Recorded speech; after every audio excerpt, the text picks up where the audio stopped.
Una vida entre telones de teatro y cámaras de televisión. Se convirtió en un ícono de la pantalla chica y ahora es conocido como uno de los productores más importantes de nuestro país. Señoras y señores, aquí en Los Nonos les presentamos al gran Efraín Aguilar, el popular Betito. ¡Silencio! ¿Por qué son tan sobones, oye? ¿Por qué han venido al colegio? ¿Qué cosa? Si está de huelga los microbuses, ¿ya? ¿Por qué se han venido al colegio?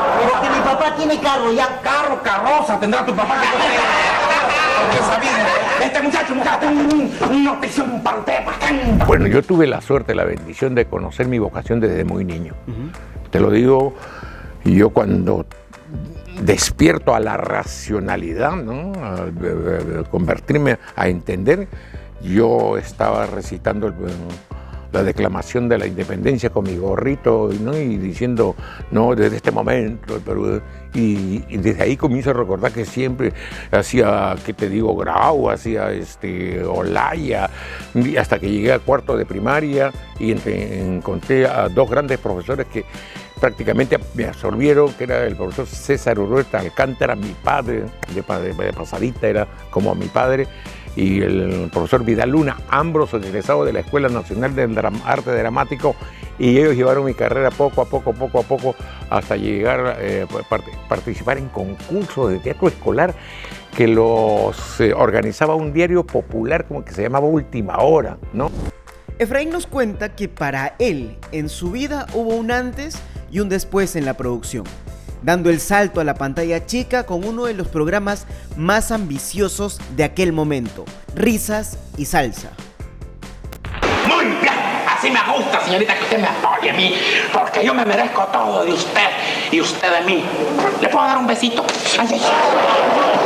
Cuéntame. Yo entro en el año 80 a la producción, mi primera producción. Había hecho papeles en otros países, pero mi primera producción fue Risas y Salsa. Y yo pongo un estilo de actuación que hasta ahora lo tengo presente, de juntar gente joven que nadie los conocía, los mezclé con gente de mucha experiencia, y ahí está Risas y Salsa, y hasta ahora están las figuras que entraron del grupo Histrión Teatro de Arte, y entraron ahí, algunos ya están hasta jubilados, ¿no?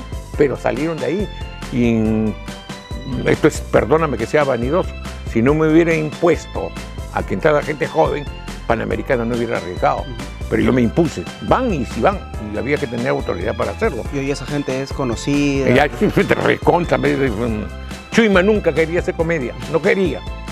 Ya hicimos una artimaña con Pepe Velázquez para que se animara a hacer humor, porque desde que estaba en Histrión y poquito antes en San Marcos, ya veíamos sus capacidades artísticas. Y ahí está, se sumó Felpudini, Annalí, Aurora Aranda, José Centurión, etcétera, etcétera, ¿no? El popular Betito no se enfrasca en el pasado y se mantiene activo con miras y proyectos que viene desarrollando. ¿Recordar es volver a vivir para usted? No, la vida se para adelante. Y el recordar, ¿sabes quiénes recuerdan? Los que te quieren. Los que te estiman, eso recuerdan. Efraín, cuando hiciste esto, perfecto. Pero vivir enquilosado en el recuerdo. Por eso es que tú me dices, te veo permanentemente. Sí, porque yo vivo la actualidad, vivo haciendo esto, soy feliz con mi estreno, estoy preparando otra obra, estoy preparando una obra para niños que se llama La Perla, para mis alumnos, etcétera, etcétera, preparando porque esa es mi actividad. ¿Y no ha llegado al punto de decir, ya he hecho suficiente? No. O sea, hay para rato. No. El artista, muy difícil, salvo que esté incapacitado, y aún así escribiré. Entonces, es que por eso te digo, yo tuve la suerte de descubrir mi vocación muy niño, y he vivido a través de todos estos años en lo que a mí me gusta, ¿no? Como siempre le he dicho, la televisión me gusta, el teatro me apasiona, pero me muero por enseñar.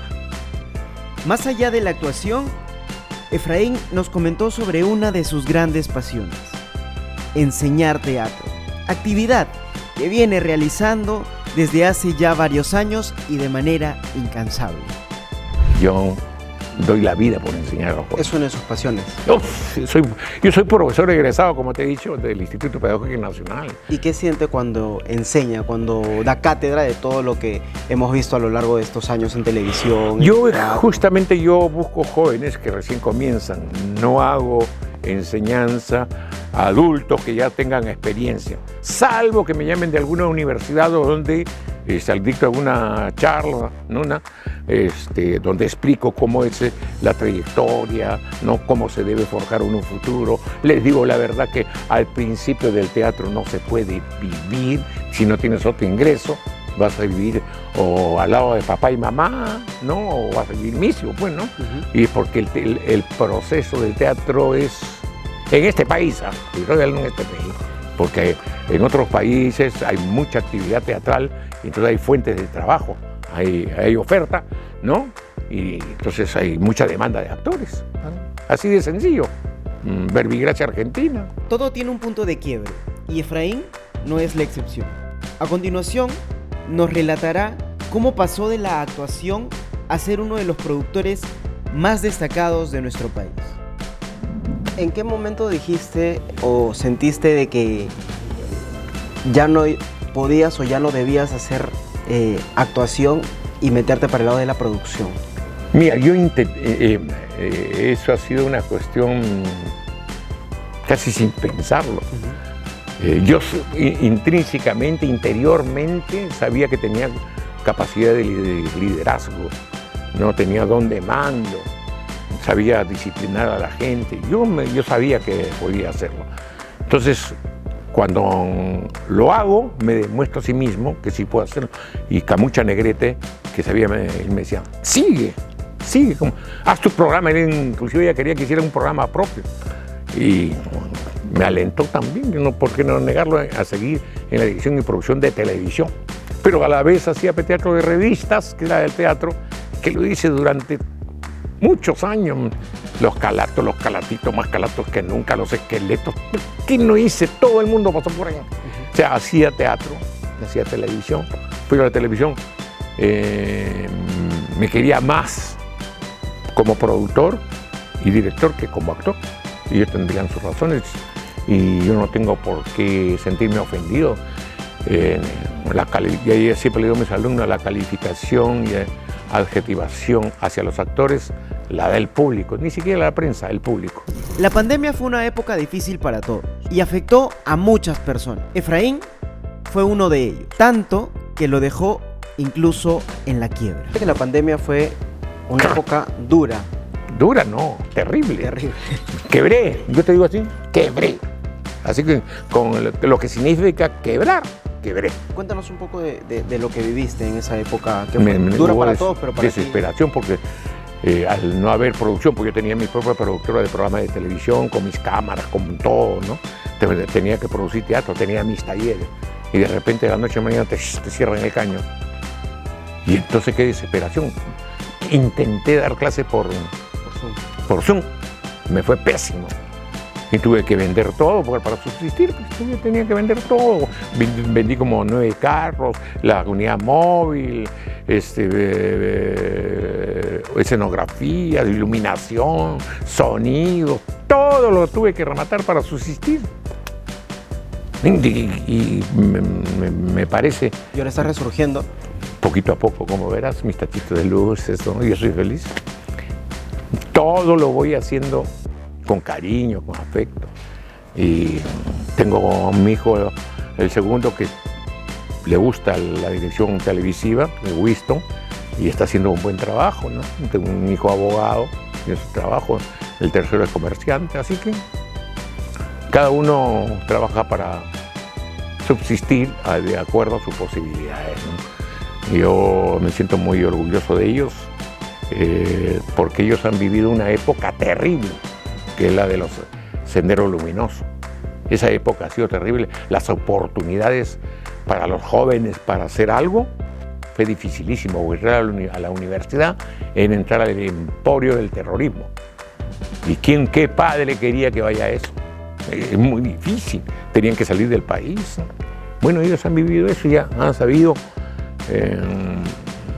saltar esa valla terriblemente. Papá y mamá juegan un papel fundamental en el futuro y vida de sus hijos. Y Efraín nos cuenta cómo fue la relación con sus padres y su decisión de dedicarse al arte. ¿Y cómo fue la reacción de papá y mamá cuando les dijiste quiero ser actor, quiero dedicarme a esto, quiero que esto sea mi vida? Porque estábamos... Muy difícil, yo te voy a explicar. Mi papá era obrero de construcción civil, machista hasta no sé dónde, machista. Mi mamá era más educada, era profesional de farmacéutica, ¿no? Entonces mi mamá no lo aprobaba mucho, ¿no? Pero me ayudaba bastante, era la que más me ayudaba. Entonces, ¿qué es lo que pasó? Para un obrero de construcción civil muy inteligente, extraordinario, mi padre extraordinario, pero como te decía, machista, pero hasta el extremo, no concebía pues, que un hijo suyo sea artista, ¿no? Y las explicaciones estaban por demás. Y entonces me dediqué sin su consentimiento, pues nunca se lo pedí, simplemente lo... Y después, cuando ya comencé a hacer una obra, mira, la primera obra que fue el año 62, en marzo, el día de la hecatombe del Estadio Nacional. Ese día yo estaba en el estadio, tenía que hacer una función en el Distinción Teatro de Arte con una obra de Estela Luna que se llama Los monstruos del espacio. Y yo había estado en el estadio viendo el partido y cuando salgo por encima pisando cadáveres, ¿sabes? Y llego a hacer mi función. Y entonces le digo, en el estadio hay como 10 muertos. Entonces la directora Estela Luna y el resto, no sé, exagerado, vienes a asustar acá a la gente. Por Dios, le digo, no. Bueno, igual me maquillé para hacerme mi función. Y entonces agarro y termino la función y yo había ido con mi hermano, pero me fui a la función y mi hermano se desapareció. Llego como a las 9:30 de la noche a mi casa y mi hermano no llegaba. Y yo entre mí decía, ya fue mi hermano. Y después apareció a las 10 y 12 a pie, con un zapato. Y mi padre ese día me dijo, me has demostrado que el teatro te apasiona, ¿no? Ya que voy a hacer. Y entonces... Tuvieron que aceptar. Tuvieron que aceptar, ¿no? Pero les demostraste que al final es algo que te hace feliz a ti. Claro. Y no solamente a ti, sino al público que te sigue. No, y lo positivo, que comenzó a ir al teatro. A eso quería llegar. O sea, que mi padre, después de eso, comenzó a ir al teatro, me fue a ver. Fíjate, lo más gracioso, estábamos en Histrión, como te decía, te enseñaban de todo. Entonces, cuando había un cambio de escenografía, todo lo tenían que hacer. Y yo tenía que estar clavando en el piso algunas cosas. Y para desgracia mía, mi padre estaba sentado en primera fila, segunda fila ahí. Levantan el telón y yo estaba en el suelo tirando martillo. Entonces, ¿no? Que su actor estaba tirando martillo. No son gastos de la película. Pero después continuó viéndome todas las horas. No cabe duda que en esta edición de Los Nonos hemos conocido un poco más acerca del gran actor y productor Efraín Aguilar, quien nos deleitó en muchas ocasiones con espectaculares series y obras teatrales, además de sus ocurrentes personajes.